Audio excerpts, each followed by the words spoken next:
from the capital, Gaborone. I am Khomotso Mapani. The headlines.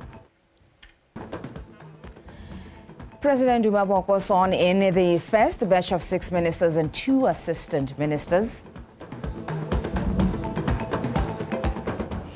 Former First Lady Ms. Naoma Sisi hands over office of the First Lady to the current First Lady Ms. Kaone Boko. And in sport, the Botswana Football Association goes all out to get the Zebras fans to attend the Friday match against Mauritania. Interpreting in sign language is Topo Taposa. Good evening. President Duma Boko has sworn in the Vice President, Mr. Ndaba Haolatli, who doubles up as a cabinet minister, and 5 newly appointed cabinet ministers and their assistants early this morning.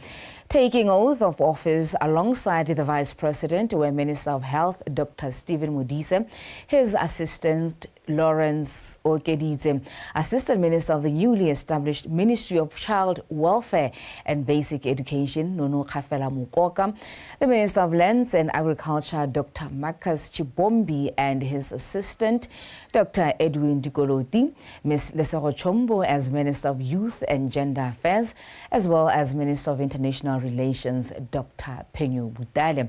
In his congratulatory message, President Boko urged them to work diligently with integrity and respect for the rule of law.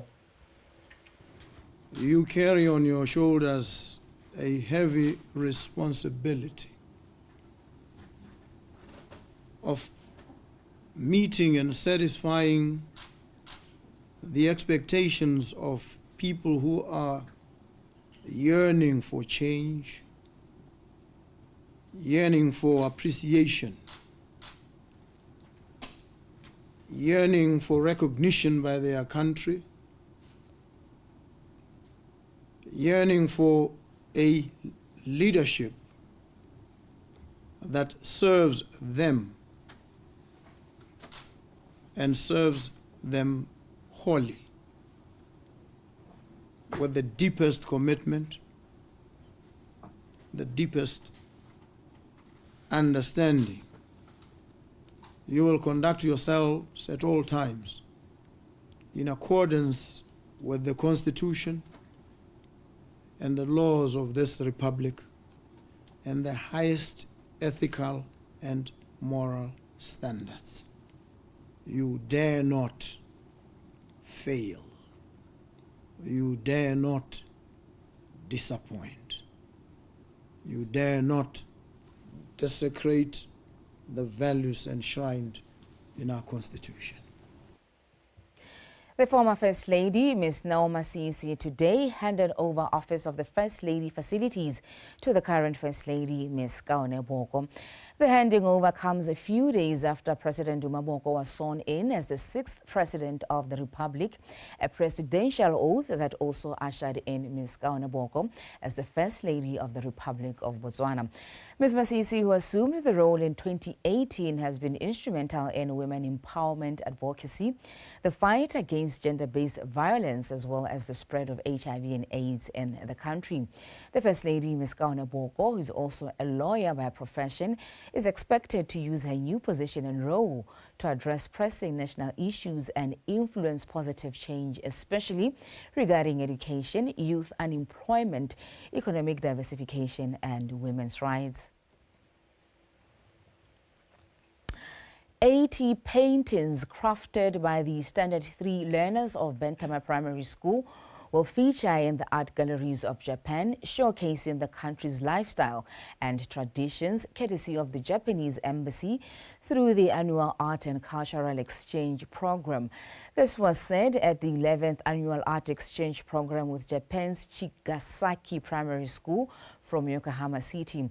This was said by the Ambassador of Japan to Botswana, His Excellency Omo Setsu.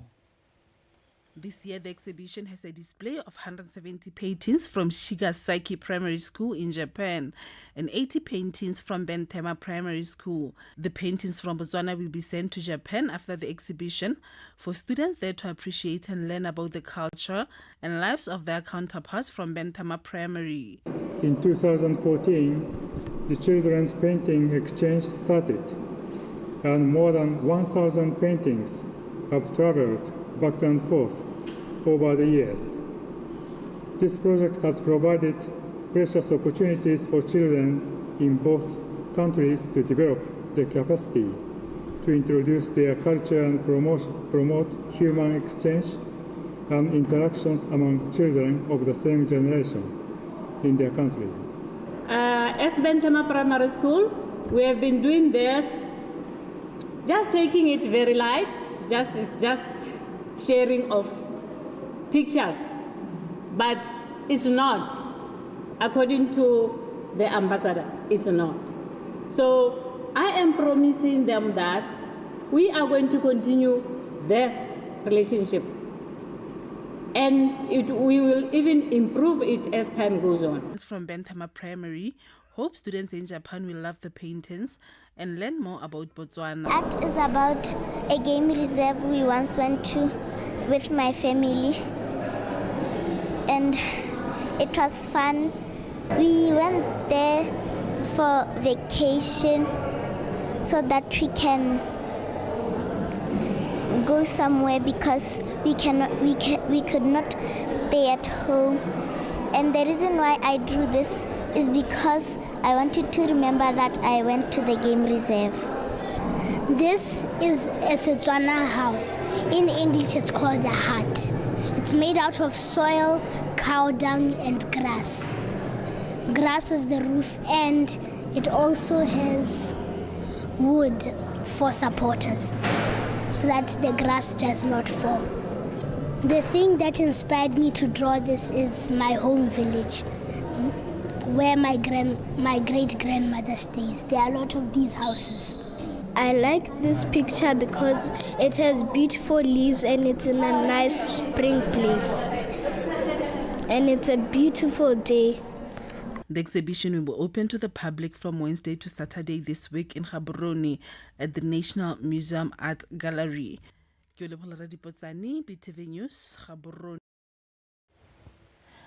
In other news, the Managing Director of MultiChoice Botswana, Ms. Stephanie Pillay, says they are committed to showcasing local talent and supporting the growth of Botswana's film industry, emphasizing that this aligns with their ongoing dedication to providing diverse and engaging content to its viewers. Ms. Pillay shared this in Gaborone at a media briefing of the launch of 3 local films that will showcase in the Mzansi Magic Channel. The government of Botswana has made strides in trying to grow and develop the film and television industry in the country and pleading with the private sector to invest in filmmaking. MultiChoice Botswana, through the MultiChoice Talent Factory, an initiative that trains and produces market-ready creatives, has made it possible for the local content creators to showcase their work on an international platform. I think, as you all know, MultiChoice prides itself on being Africa's storyteller. An ambition of mine when I joined the team 2 years ago was to say, let's make Botswana felt.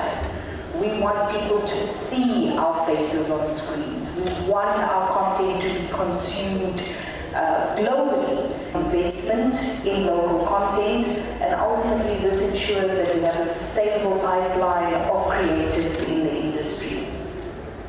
We have taken a significant step today in history by what we are about to discuss.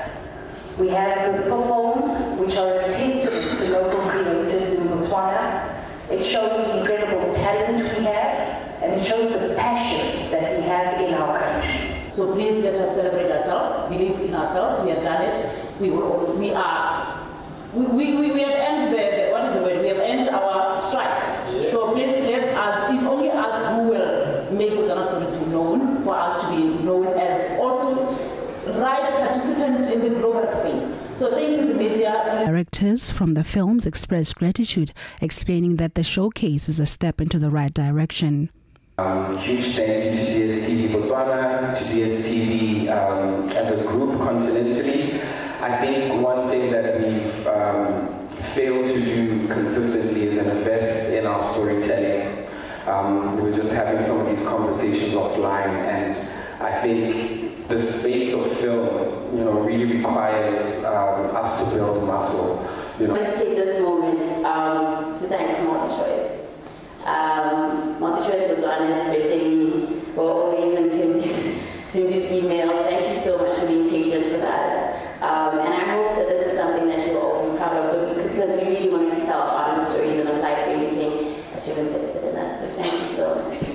To date, many Botswana have benefited from this initiative, which also ignites aspiring local filmmakers to continue producing content that will raise the standards of film industry to those of Nollywood and Hollywood in future. Khorata Moranyani, BTV News, Gaborone. Government's efforts to establish a national research funding platform to grow the contribution of the science and innovation sector to the economy are ongoing. This was revealed at the week-long Science Granting Council's Initiative Annual Forum and Global Research Council Sub-Saharan Africa Regional Meeting in Gaborone. Tulofelo Tombale reports. Botswana announced in 2022 that it would establish a national research fund to diversify its economy through an increased focus on scientific research to create jobs and products.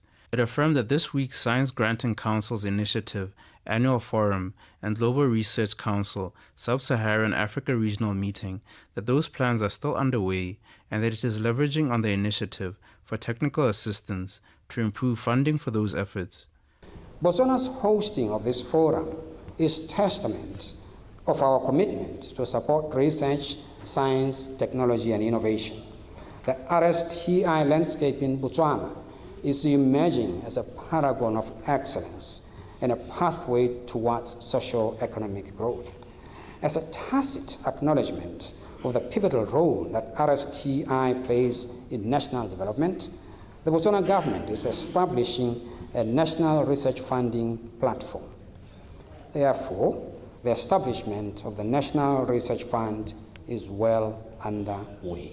Member states at the gathering are receiving the benefit of learning best practices from their neighbors that can address many of the pressing issues in science, such as gender inequality. Alliance has regional nodes where they have a node in the central region, then the west and the north and the east.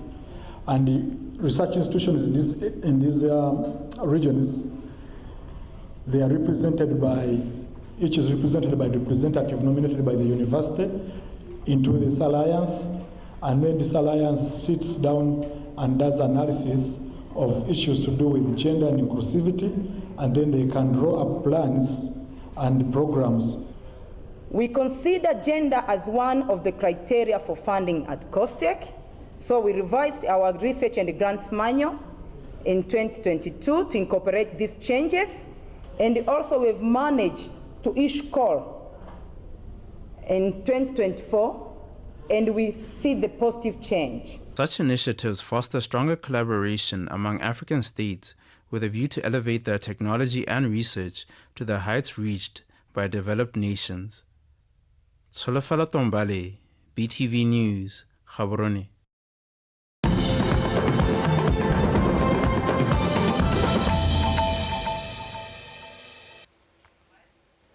Two accused persons, Lesego Masilo and Maitapiso Kakamazo, have been ordered by broadcast magistrate Horatile Moremi Ramakoloi to have filed their defense response on the 26th November this year, in an ongoing case in which they face a single count of robbery at a house in Tulofelo, Gaborone, where they are suspected to have made way with goods valued at more than 28,000 pula.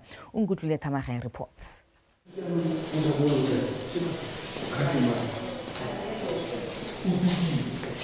The accused persons, Lesego Masilo, age 35, and 40-year-old Maitapiso Kakamazo, are facing two counts, one of them being robbery, which they suspected to have committed on the 3rd of March 2022 at Tulofelo in Gaborone, where they acted together and in concert, whilst armed with an axe, a pistol, and a ball cutter, to attack and rob Magdalena Jacoba Bernardi, household goods and cell phones, all valued at 28,793 pula.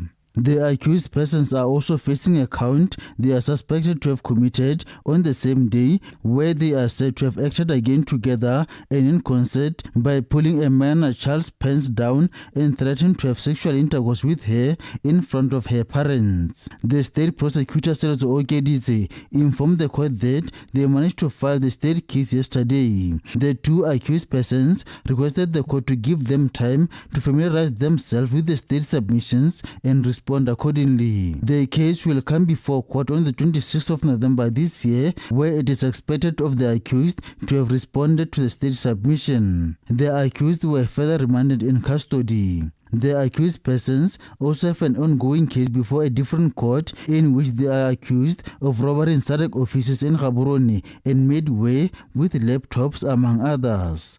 Unkutle Thamage, BTV News, Broadest Magistrate Court, Gaborone.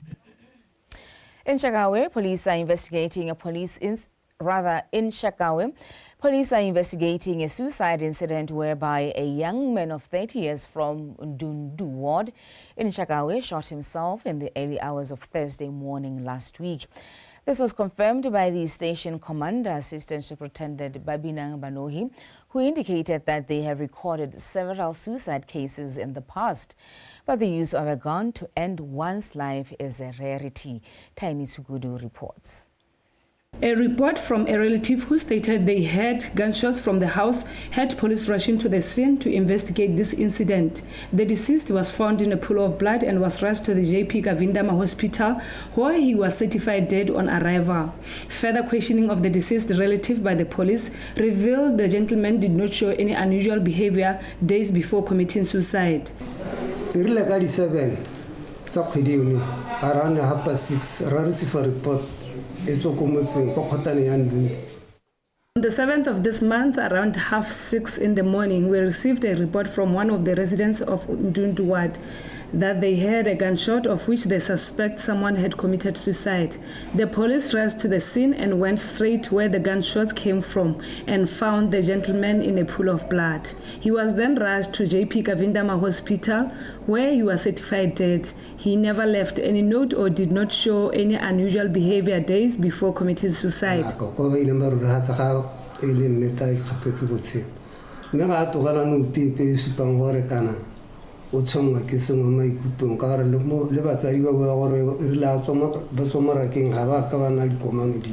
Shakawe residents have been urged to desist from using unauthorized guns. We advise the public to safely store their guns or write affidavit at the police station before handing over the gun to the next person because he unlawfully acquired the gun.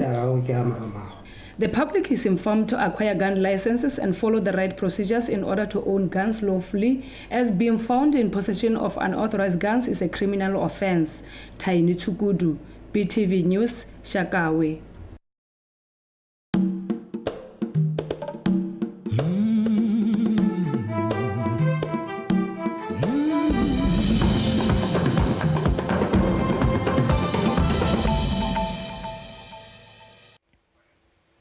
Moving further afield, the United Nations Annual Conference on Combating Global Warming, COP29, began on Monday in Baku, Azerbaijan.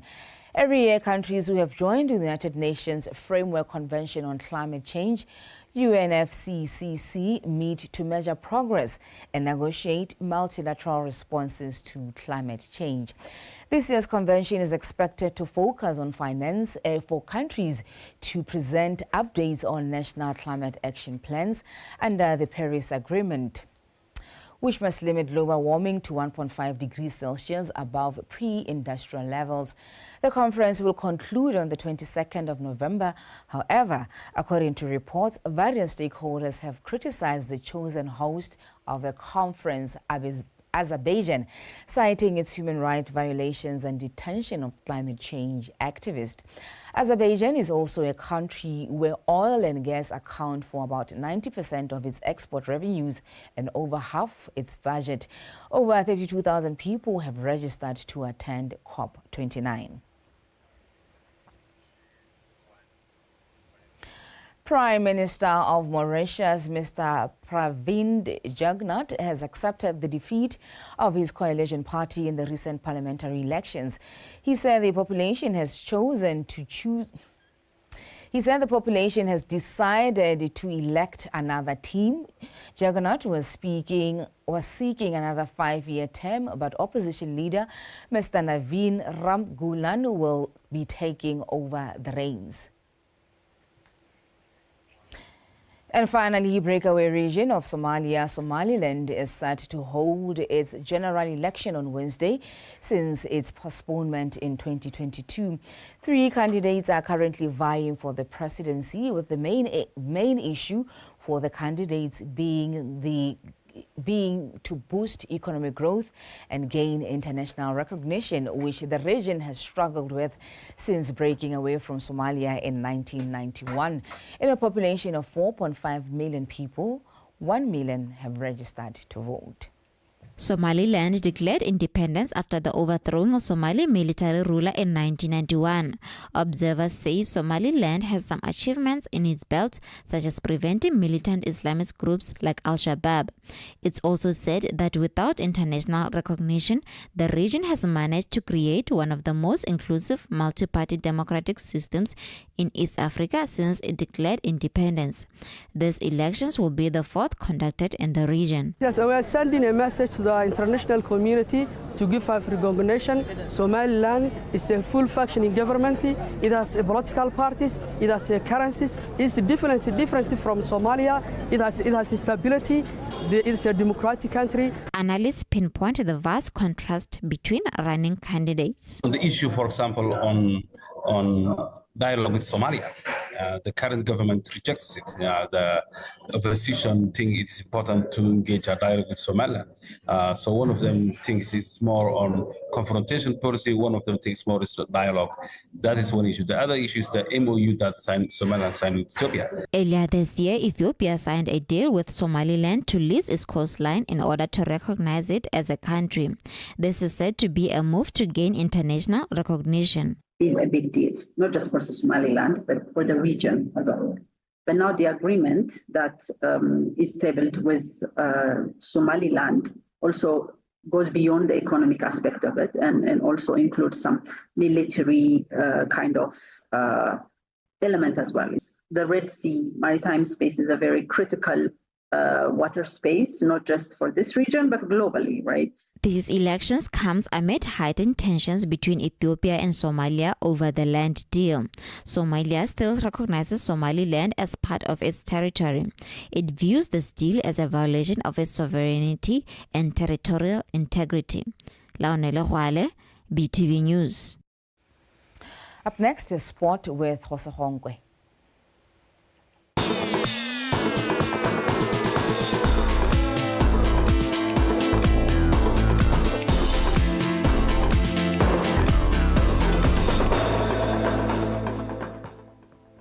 Let me thank you, Khomuso, and good evening. This is Khoswankwe bringing to you BOTSWANA Tonight Sports News, and with that, let's get straight into it.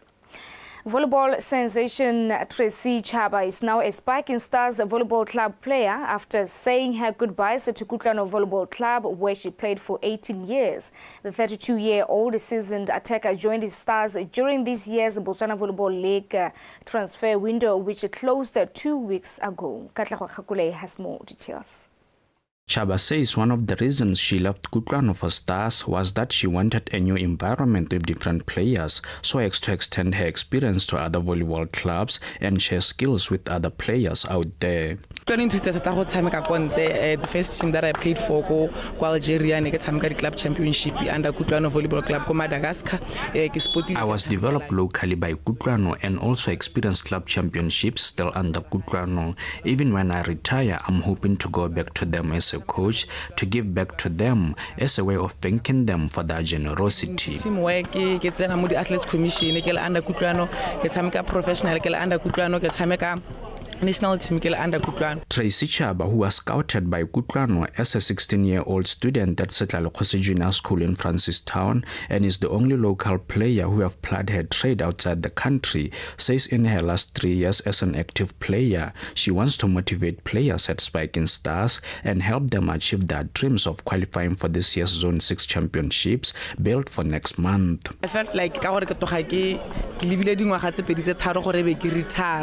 so let me just try something else. Let me try to play for a different team that is... Since I'll be retiring in 2 or 3 years, I felt I needed something different with a different club, and Spiking Stars was the ideal club because they are growing and they have great potential. Let me just go and join Spiking Stars because it's a team At the peak of her career, Chaba, who played in Algeria, won few individual awards, amongst them the Botswana Sports Awards Young Female Athlete of the Year in 2014, as well as being the youngest national team player at the age of 17.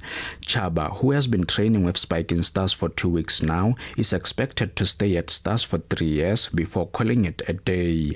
Katlaho Kakule, BTV Sport. In an effort to encourage local football supporters to attend the crucial AFCON 2025 Zebras qualifier match against Mauritania in large numbers, Botswana Football Association BFA has come up with a few initiatives to entice the fans. The Zebras is scheduled to face the Lions of Chingeti of Mauritania on Friday at Obeditane Chulben Stadium in Francistown. Currently, the Zebras lie on second position in Group G with 6 points from 4 outings. Local lads needed 3 points to make it to the continental biggest soccer showpiece finals slated for Morocco next year. The last time the Zebras played at AFCON was in 2012 when the tournament was held in Equatorial Guinea and Gabon. Kickoff time for the Friday match is 3 p.m. in the afternoon. I can confirm that the team is set, the team is ready, and even us at the BFA in terms of marketing, we have put some initiatives in place to ensure that Botswana currently had a special going on of the Panda spend. Ideally, it was going for 30 pula, but now it's going for 20 pula at the same price as elsewhere. Then our grand spend remains at 50 pula. Our tickets are available in all online platform web tickets and also on all the spas, all the shoppies, and also at the Lukwaramas. The Gaborone one that is leaving on Friday 8 a.m. is going by 350, which is a return trip. So we've given them an allowance to celebrate because definitely we're winning this match. So there's going to be a celebration moment where they will now come back at around 11 p.m. So they won't come back immediately. So they're leaving 8 a.m. here and coming back at 11 p.m. in the evening. And that is all that we had for you from Botswana Tonight Sports Desk. Until we meet tomorrow, have a good night. Now let's take a look at the headlines. President Duma Boko swears in the first batch of 6 ministers and 2 assistant ministers this afternoon. Former First Lady Ms. Naoma Sisi hands over office of the First Lady to the current First Lady Ms. Kaone Boko. And in sport, Botswana Football Association goes all out to get Zebras fans to attend the Friday match against Mauritania.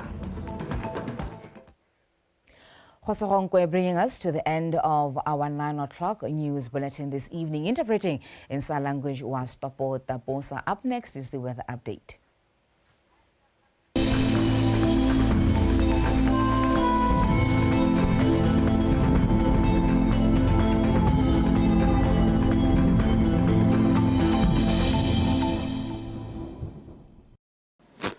Good evening and welcome to tonight's weather forecast brought to you by Samuel Ramotonto.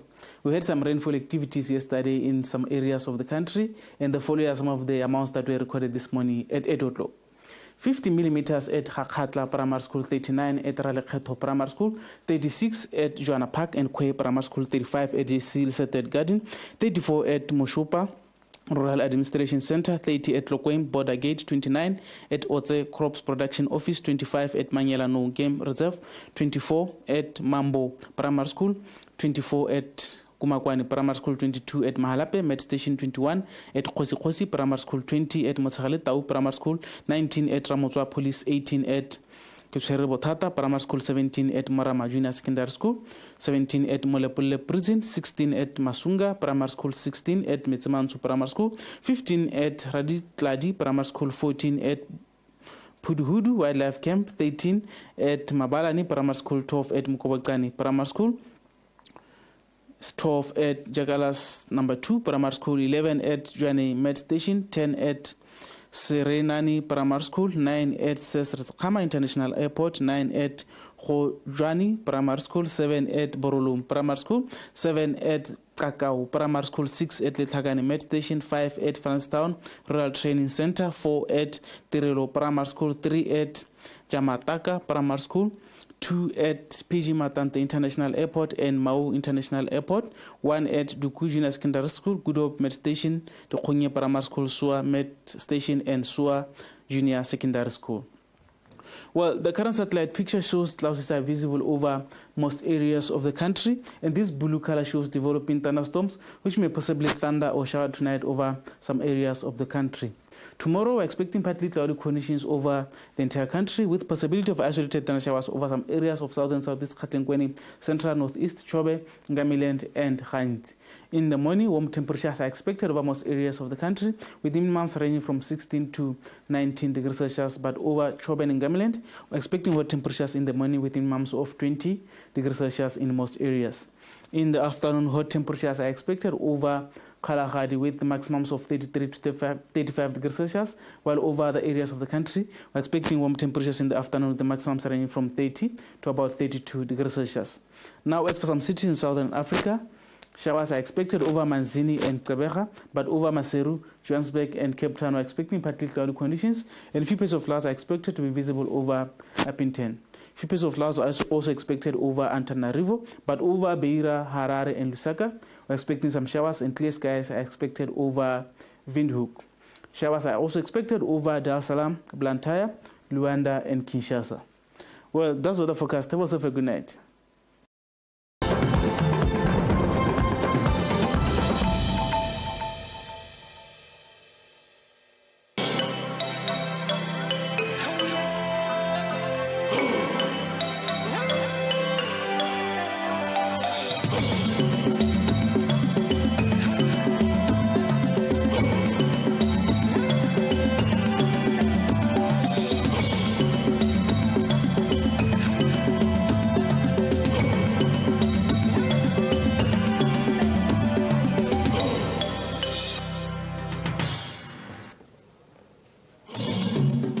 Coming up in this edition of Eye on SADC, dignitaries from around the world praised Botswana for being an example of peace and security. Malawi stands to benefit from the first ministerial conference of Russia-Africa Partnership Forum. And weak demands of diamonds in the global market continues to affect Botswana's economic growth.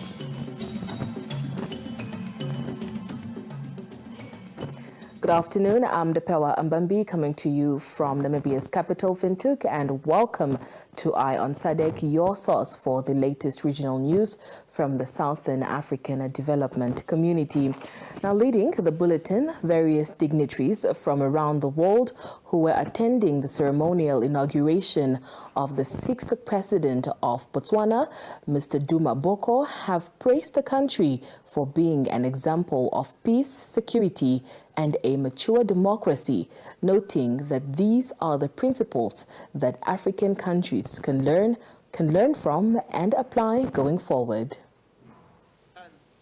In many African countries, the transfer of power is often marred by violence, coercion, and civil unrest.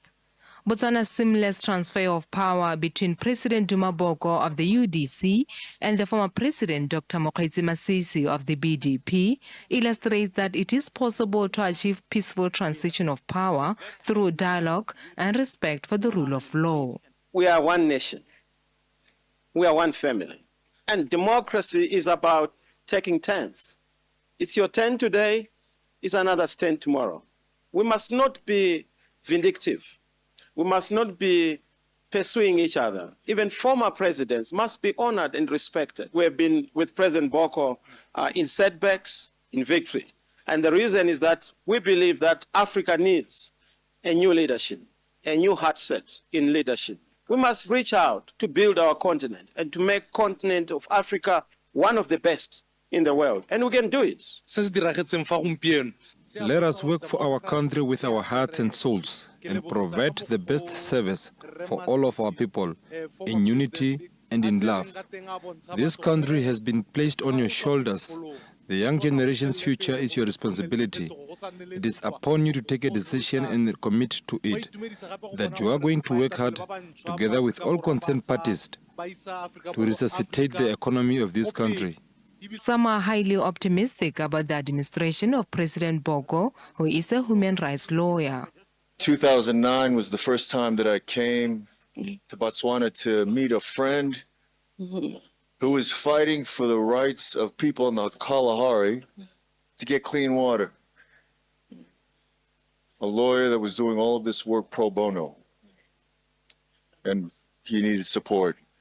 So from then, for many years, we fought. And today, he's able to fight for the rights of a whole country. The ceremonial inauguration was attended by various dignitaries, including Zimbabwean, Namibian, and Zambian presidents, prime and deputy prime ministers, as well as opposition leaders in the region. In other news, Malawi's Minister of Information and Digitalization, Moses Kunkuyu, says Malawi stands to benefit from the first ministerial conference of Russia-Africa Partnership Forum in all spheres of development. Kunkuyu made the remarks at the end of the conference at Sochi in Russia. He said that apart from being the largest producer of natural gas, oil, and wheat, Russia could help Malawi in areas of innovation and technology. The first ministerial conference on Russia-Africa partnership and it was important that we attend as Malawi. We have discussed quite a number of areas ranging from health, agriculture, trade, infrastructure, and even digitalization. In all these areas, we advanced our technical